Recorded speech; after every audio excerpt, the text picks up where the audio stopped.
through there." He thanked him, returning the fellow's salute. His carriage was also full, but at least the corridor was empty. After he'd clumped along its length, peering in the compartments at the men and women in uniform of all three British services and Americans, mostly Air Corps, he resigned himself to sitting on his kit bag. It took some time for the extra-long train to get up any sort of speed through the shabby and in some places bombed-out ruins of North London.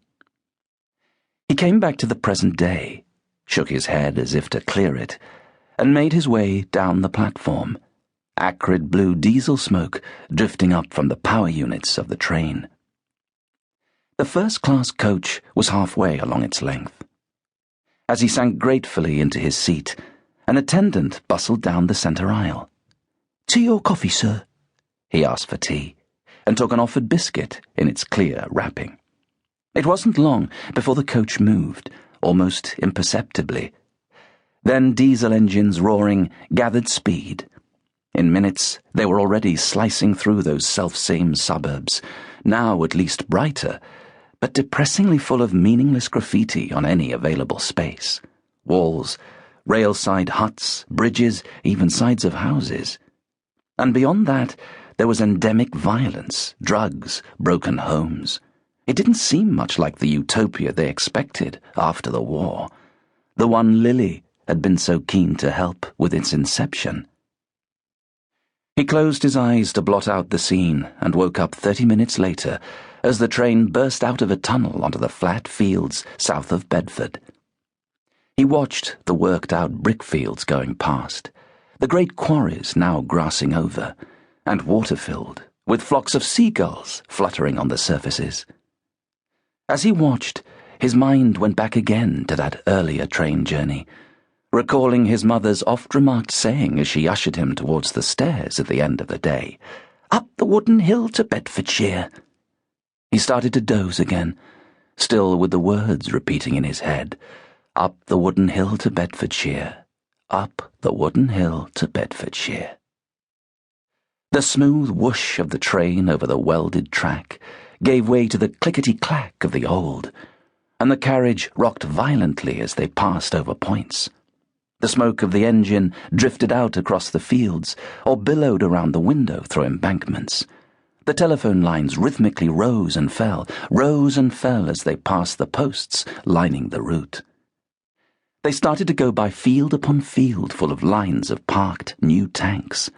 He recognized them as Churchill's, with white stars painted on their turrets. The reality of the times, and a grim reminder of what was to come, why the whole country was in a fever of expectancy, the Second Front.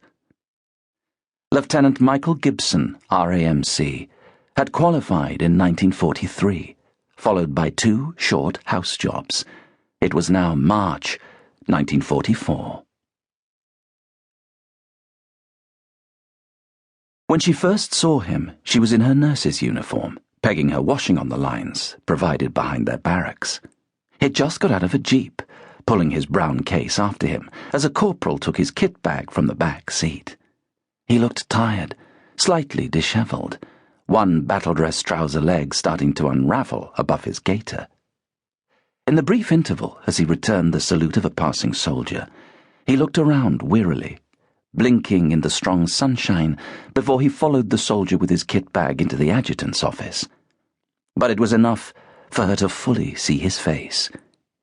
In that instance, she had a feeling like she had never had before, so much so that she waited, still holding the wicker laundry basket to her hip, waited to catch another glimpse of him. A nurse came by, paused. "Are you all right?" She frowned, didn't want to turn her head, but did, just for a second, and lied. "Yes, just seen somebody I think I know." The other nurse said, "What, the new doctor? He's due in today." She shook her head, replied offhandedly, "Oh, really? No, not him." She didn't add any more, just turned back and waited. It looked as though her colleague was right. They knew a new doctor was due to be transferred in, and he was wearing RAMC shoulder flashes. It took 10 minutes for him